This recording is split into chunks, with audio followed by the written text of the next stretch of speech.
Assalamu alaikum wa rahmatullah, j'espère que vous allez bien.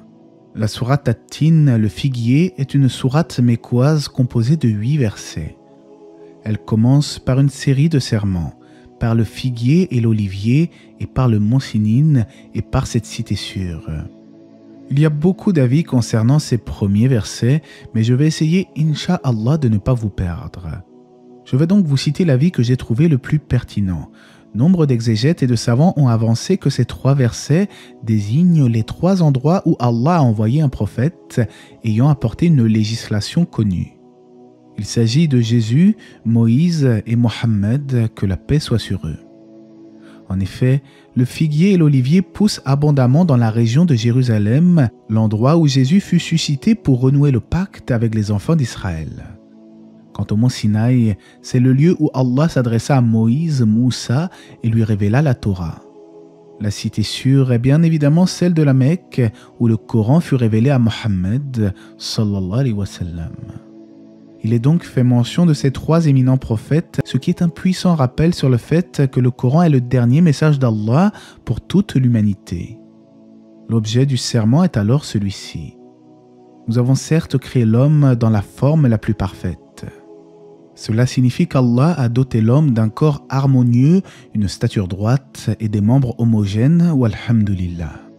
Certains sceptiques rétorquent parfois « Votre Dieu n'a pas créé l'homme à la perfection, car ce dernier souffre parfois de maladies, d'imperfections et de divers problèmes anatomiques. » Comment répondre à de telles assertions ? En vérité, la perfection mentionnée dans ce verset ne signifie pas que chaque individu aura un corps exempt de problèmes ou de maladies. Elle fait référence à la perfection dans le design et l'équilibre général du corps humain. Il faut savoir que nous sommes tous éprouvés sur Terre et le corps humain sera totalement dépourvu de toute nuisance uniquement dans l'au-delà. C'est aussi le cas de la nature autour de nous. Elle est magnifique, certes, mais n'est nullement comparable aux bienfaits prévus au paradis. Finalement, il serait absurde de ne pas reconnaître que l'homme a été créé dans la forme la plus parfaite, car sa conception, bien que parfois soumise à certaines contraintes, témoigne d'une harmonie et d'une sagesse divine évidente. Malheureusement, l'être humain ne médite que très peu sur les bienfaits du corps humain et de la vie en général, préférant plutôt s'adonner à des jouissances éphémères, se détournant de la vérité. C'est à cause de cette ingratitude qu'Allah nous dit juste après « Ensuite, nous l'avons ramené au niveau le plus bas, c'est-à-dire dans les bas-fonds de l'enfer selon les exégètes. Sauf ceux qui croient et accomplissent les bonnes œuvres, ceux-là auront une récompense jamais interrompue.